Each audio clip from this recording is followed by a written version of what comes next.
అవుతు శ్రీధర్ వైఎస్ఆర్ కాంగ్రెస్ పార్టీ సంబంధించిన social media activist ఆ మధ్యకాలంలో న్యాయమూర్తుల మీద విమర్శలు చేశారంటే అరెస్ట్ అయినటువంటి సందర్భం తన పేరు బాగా పాపులర్ అయింది. అయితే అది తప్పని చెప్పేసి అతను ఒప్పుకున్నటువంటి సందర్భం ఇంతకుముందు కూడా చూసి, అయితే ఆ తర్వాత కాలంలో తను ఒక సిస్టమేటిక్గా అంటే లెక్కలతో క్వశ్చన్ చేసేటటువంటి వాళ్ళలో నెంబర్ 1 నాగార్జున యాదవ్.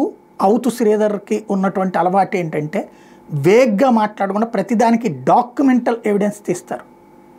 జగన్కు ఉన్న అలవాటు ఇలా కూడా వచ్చింది. జగన్ ఊరికినే వేగ్గా ఏది పడితే అది మాట్లాడాడు. ప్రతిదానికి పీపీఈటీ ఉంటుంది, పవర్ పాయింట్ ప్రజెంటేషన్ ఉంటుంది, అట్లాగే ఆ డేటా ఉంటుంటుంది.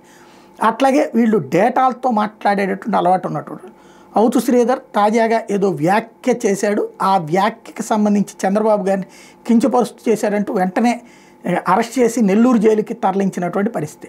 ఈ విషయం మీద ఇప్పుడు శ్రీధర్ రెడ్డి హైకోర్టును ఆశ్రయిస్తే శ్రీధర్ రెడ్డిని వెంటనే విడుదల చేయమని చెప్పేసి హైకోర్టు ఆదేశించింది.